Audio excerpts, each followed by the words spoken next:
The Southlander comes at a time when local media in Southern California has been decimated by its owners, whether they're hedge fund or billionaires.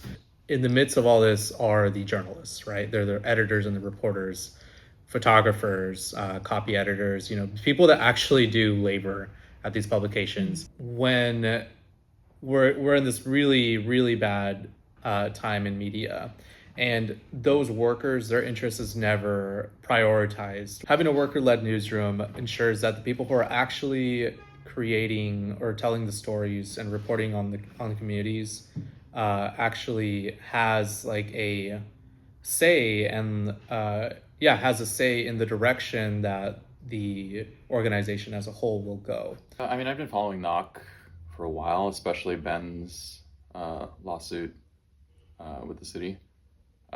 So like I'd known of Ben, I've kind of been reading his reporting. We met through a mutual friend who is also a journalist. We met for coffee in Long Beach one day. I was already at the point where I was thinking about next steps with Fourth, how we were going to where we were going to transition to, because I think that project had kind of sunset. So it was either we're going to expand, get more people, or we're going to just shut it down. And so meeting Ben was a very opportune time when I was kind of thinking about this. And on Ben's side, all the issues with Knock were happening. The team members being locked out of the newsroom. And so it seems like both of us were kind of in this transition phase, trying to figure out what the next steps were for us. I think Knock and Fourth had very similar principles as far as what kind of journalism we do, how we frame our journalism, very justice oriented.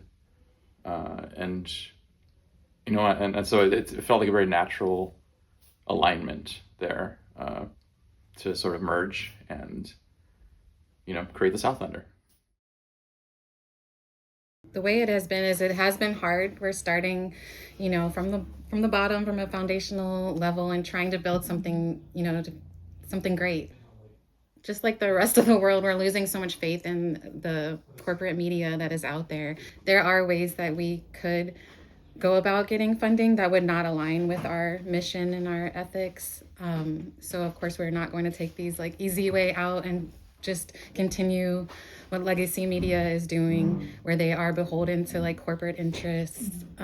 So it is hard though, when you don't have money, it's harder to get people to be willing to give you money. So once you do start to get some money, it can be easier to get people on board. Right now, we are at that challenge of bringing people in on the ground level and helping us to build this worker-led platform that we really believe in. We're not in this to make a manager money. We're not in this to make shareholders money.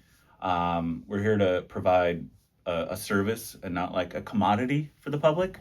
And I think that's very important, that our interest should be not financial, but, the stories we write.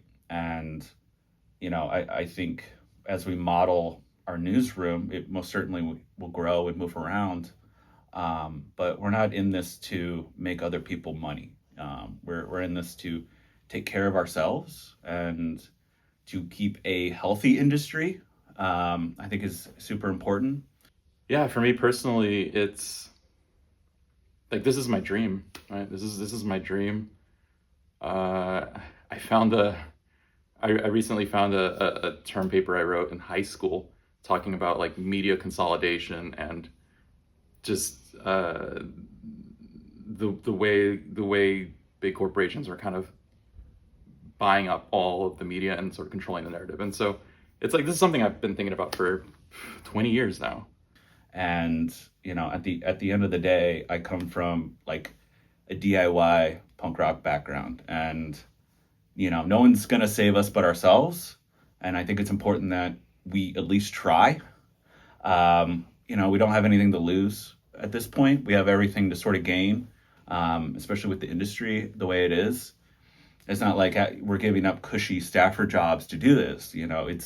it's dire out there. And so if we could have a say in how newsrooms exist and how journalism can be, we should do that. I think we've all kind of arrived at this project through like our own means, right? We obviously have a background with Knock LA, and we have folks from Fourth, and we've all have experience in like investigative reporting.